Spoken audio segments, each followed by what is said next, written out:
मांस खाना पाप या पुण्य, श्री कृष्ण का कड़वा सच।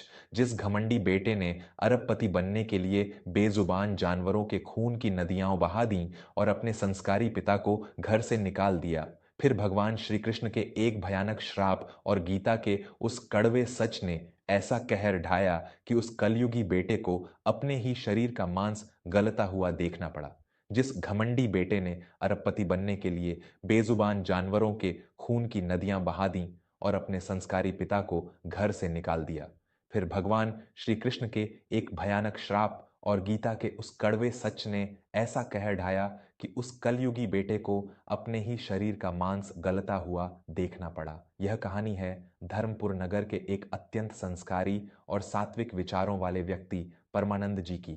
परमानंद जी अपना पूरा दिन भगवान श्री कृष्ण की भक्ति और श्रीमद् भगवद गीता के पठन पाठन में व्यतीत करते थे। उनके घर में कभी तामसिक भोजन या मांस मदिरा का प्रवेश तक नहीं हुआ था। वे मानते थे कि संसार के हर जीव में परमात्मा का अंश है और किसी को भी अकारण पीड़ा पहुंचाना सबसे बड़ा महापाप है। लेकिन उनका इकलौता पुत्र दुष्यंत उनकी इस विचारधारा से बिल्कुल विपरीत था। दुष्यंत एक अत्यंत महत्वाकांक्षी और लालची युवक था। उसे किसी भी कीमत पर नगर का सबसे बड़ा अरबपति बनना था। उसकी पत्नी मृणालिनी भी उसी की तरह दौलत के नशे में चूर रहने वाली एक घमंडी स्त्री थी। एक दिन दुष्यंत घर लौटा तो उसके चेहरे पर एक अजीब सी शैतानी चमक थी। उसने आते ही एक बहुत बड़ी घोषणा कर दी, जिसने परमानंद जी के पैरों तले जमीन खिसका दी। बाबूजी, मैंने राज्य के सबसे बड़े पशु वधशाला और मांस निर्यात के कारखाने का सौदा पक्का कर लिया है। अब हम हर दिन हजारों जानवरों का मांस विदेशों में भेजेंगे। कुछ ही महीनों में हम इस राज्य के सबसे अमीर लोग होंगे, दुष्यंत ने अत्यंत उत्साह से कहा। परमानंद जी के हाथ से गीता की पुस्तक छूटकर जमीन पर गिर गई। उनका शरीर कांपने लगा। ये तू क्या कह रहा है दुष्यंत? जिस घर में रोज सुबह गीता का पाठ होता है, जहां भगवान को तुलसी दल का भोग लगता है, उस घर का पैसा बेजुबान और मासूम जानवरों की चीखों और उनके खून से आएगा। ये व्यापार नहीं, महापाप है मेरे बच्चे। तू उन निर्दोष जीवों की हत्या का कलंक अपने सिर मत ले, परमानंद जी ने रोते हुए हाथ जोड़कर कहा। दुष्यंत ने अत्यंत कठोरता से अपने पिता की ओर देखा और बोला, बाबूजी, आप इन पुरानी किताबों और दकियानूसी ख्यालों से बाहर निकलिए। आज की दुनिया में आगे बढ़ना है तो भावनाएं मारनी पड़ती हैं। मांस का व्यापार दुनिया का सबसे बड़ा व्यापार है। लोग खाते हैं तो हम बेच रहे हैं। इसमें पाप कैसा? जीव ही जीव का भोजन है। बड़ा जीव छोटे जीव को खाता है। ये तो प्रकृति का नियम है। मृणालिनी ने भी ताना मारते हुए कहा, बिल्कुल सही कह रहे हैं दुष्यंत। बाबूजी, आपको अगर इतना ही पुण्य कमाना है तो मंदिर में जाकर घंटी बजाइए। हमारे इस करोड़ों के व्यापार में अपनी ये दया और धर्म की बातें मत लाइए। हमें हमारे उज्जवल भविष्य के बारे में सोचने दीजिए। परमानंद जी की आंखों से आंसुओं की धारा बह निकली। जो दौलत किसी निर्दोष की गर्दन काटकर कमाई जाए, वो दौलत घर में सिर्फ मौत और तबाही लाती है। श्री कृष्ण ने गीता में स्पष्ट कहा है कि जो जैसा कर्म करेगा उसे वैसा ही फल इसी जन्म में भुगतना पड़ेगा। तू विनाश के मार्ग पर जा रहा है दुष्यंत। यह सुनकर दुष्यंत का अहंकार जाग उठा। अगर आपको मेरे इस काम से और मेरे इस व्यापार से इतनी ही नफरत है तो आप इस घर से जा सकते हैं। मुझे अपने घर में अपशकुन करने वाले लोग नहीं चाहिए। परमानंद जी ने बिना एक शब्द कहे अपने भगवान की मूर्ति उठाई और उस घर से हमेशा के लिए निकल गए। मेरे आदरणीय और प्रिय श्रोताओं, मैं आपका अपना विवेक वर्मा। जरा सोचिए, जो पिता अपने बच्चे को सही राह दिखाने का प्रयास करता है, दौलत के नशे में अंधा होकर वही बच्चा अपने पिता को धक्के मार देता है।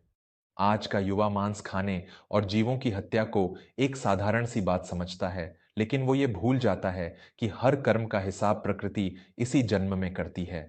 अगर आपके सीने में भी बेजुबान जानवरों के लिए करुणा है और आप मानते हैं कि ईश्वर का न्याय अटल है, तो मेरी आपसे हाथ जोड़कर विनती है कि अभी वर्मा स्टोरीज को सब्सक्राइब करें। आपका एक सब्सक्राइब मुझे समाज की ऐसी ही कड़वी सच्चाइयों को उजागर करने और पारिवारिक तथा आध्यात्मिक मूल्यों को बचाने की शक्ति देता है।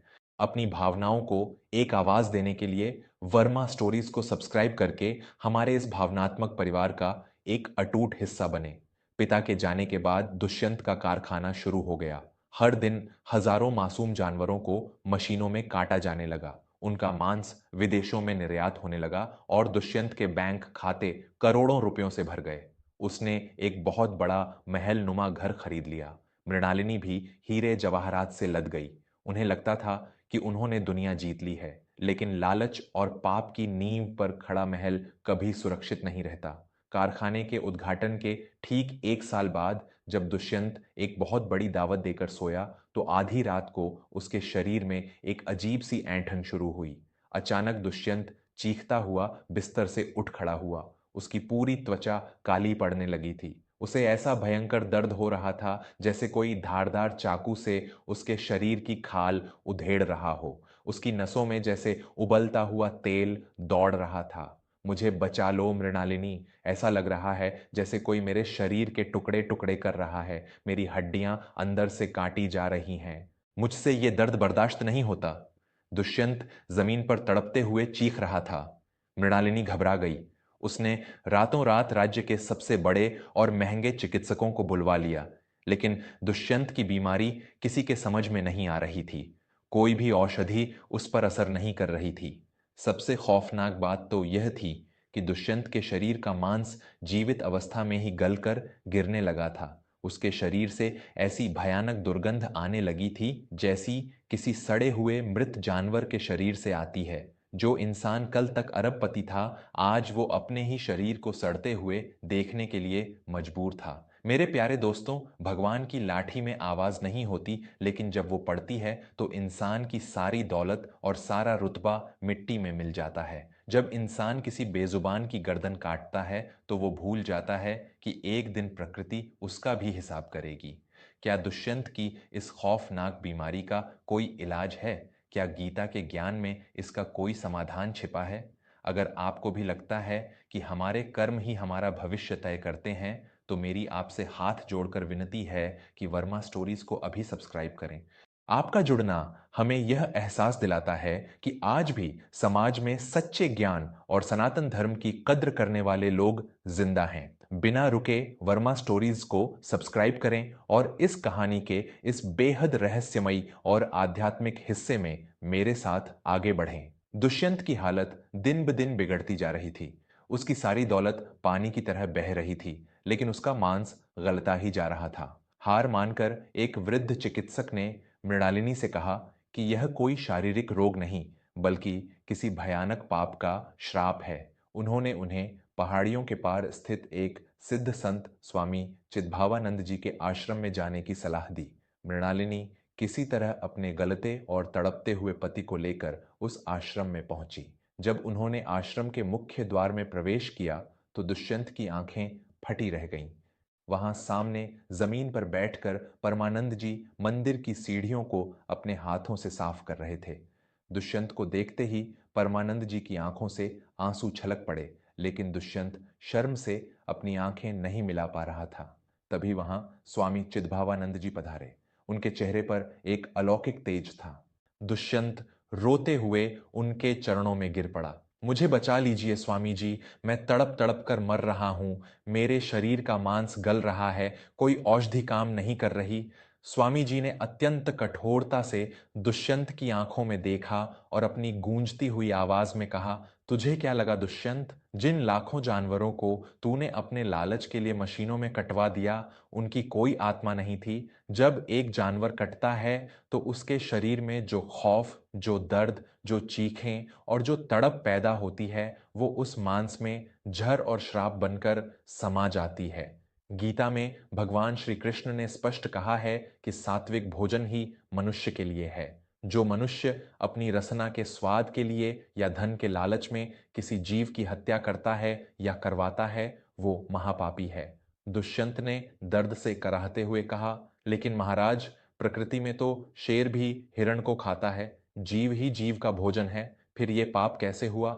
स्वामी जी ने एक गहरी सांस ली और कहा, यही तो तुम अज्ञानियों का सबसे बड़ा भ्रम है। शेर को परमात्मा ने ऐसा ही बनाया है, उसके पास सही और गलत सोचने का विवेक नहीं है, वो अपना कर्म कर रहा है। लेकिन मनुष्य को ईश्वर ने दया, करुणा और विवेक दिया है। हमारे दांत और हमारी आंतें किसी जानवर को चीरने के लिए नहीं बनी हैं। प्रकृति ने मनुष्य के लिए अन्न, फल और मेवे बनाए हैं। जब तूने अपने लालच के लिए उन बेजुबानों का खून बहाया तो प्रकृति का वो चक्र उल्टा घूम गया। आज जो दर्द तू महसूस कर रहा है, ये उसी दर्द का एक छोटा सा अंश है जो तूने उन मासूमों को दिया था। मृणालिनी फूट फूट कर रोने लगी। हमें क्षमा कर दीजिए महाराज, हमें हमारे पापों का बोध हो गया है। कोई तो मार्ग होगा इस श्राप से मुक्ति पाने का। स्वामी जी ने शांत स्वर में कहा, प्रकृति और ईश्वर तभी क्षमा करते हैं जब प्रायश्चित सच्चा हो। जब तक तू इस महापाप का प्रायश्चित नहीं करेगा और अपने उस संस्कारी पिता के चरणों में गिरकर क्षमा मांगेगा, तेरा ये शरीर ऐसे ही गलता रहेगा। जाकर उस कारखाने को बंद कर और उस धन से उन बेजुबानों की रक्षा कर।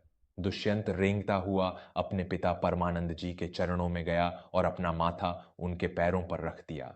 मुझे क्षमा कर दीजिए बाबूजी, मैं अंधा हो गया था। मेरे इस लालच ने मुझे साक्षात नर्क दिखा दिया है। आपके वो गीता के वचन बिल्कुल सत्य थे। मैं आज ही उस कत्ल खाने को हमेशा के लिए बंद कर दूंगा। मेरी सारी दौलत मैं गौशालाओं और पशुओं के इलाज में लगा दूंगा। मुझे बचा लीजिए बाबूजी। दुष्यंत बच्चों की तरह बिलख रहा था। परमानंद जी ने रोते हुए अपने बेटे को गले से लगा लिया। एक पिता का हृदय अपने बच्चे का कष्ट नहीं देख सकता। उसी दिन दुष्यंत ने अपने मांस के कारखाने को हमेशा के लिए बंद करवा दिया। उसने अपनी सारी संपत्ति बेजुबान जानवरों की रक्षा, उनके चारे और बड़े बड़े चिकित्सालय बनाने में दान कर दी। जैसे जैसे उसका प्रायश्चित गहरा होता गया, प्रकृति का प्रकोप शांत होने लगा। कुछ ही महीनों के कठोर तप, शाकाहार और सात्विक जीवन के बाद दुष्यंत का शरीर अद्भुत रूप से ठीक होने लगा। उसका गलता हुआ मांस भर गया और वह मृत्यु के मुंह से बाहर आ गया। लेकिन अब वह वो घमंडी दुष्यंत नहीं था, बल्कि एक परम सात्विक और दयालु इंसान बन चुका था। दोस्तों, हम स्वाद और लालच के लिए क्षण भर में किसी जीव की हत्या कर देते हैं, लेकिन हम उस दर्द को महसूस नहीं करते जो वो जीव मृत्यु के समय सहता है। भगवान श्री कृष्ण का संदेश बिल्कुल स्पष्ट है कि अहिंसा परम धर्म है। जो इंसान दूसरों को दर्द देता है, प्रकृति उसे सूत समेत वो दर्द वापस लौटाती है। हमारा शरीर एक मंदिर है, इसे बेजुबान जानवरों का श्मशान मत बनाइए। शुद्ध और सात्विक भोजन ग्रहण करें, क्योंकि इसी में आत्मा की शांति और ईश्वर का वास है। मैं आपका अपना दोस्त विवेक वर्मा अब आपसे विदा लेता हूं। अगर इस कहानी ने आपकी रूह को झकझोरा है और आपको श्रीमद् भगवद गीता के इस कड़वे लेकिन परम सत्य का एहसास कराया है, तो कृपया मेरी आपसे हाथ जोड़कर विनती है कि वर्मा स्टोरीज को अभी सब्सक्राइब जरूर करें। आपका एक सब्सक्राइब हमारे इस परिवार को और मजबूत बनाता है और मुझे आपके लिए ऐसी ही जीवन की दिशा बदल देने वाली कहानियां लाने की प्रेरणा देता है। इस कहानी को अपने परिवार के हर सदस्य और हर उस इंसान तक पहुंचाएं जिसे आप सच्चा प्यार करते हैं। कमेंट्स में जय श्री कृष्ण जरूर लिखें और मुझे बताएं कि आप अहिंसा के इस मार्ग पर चलने का संकल्प ले रहे हैं। वर्मा स्टोरीज को सब्सक्राइब करके हमेशा ऐसे ही दिल से हमसे जुड़े रहें। स्वस्थ रहें, मस्त रहें और अपनों के प्यार के साथ हमेशा आबाद रहें। धन्यवाद।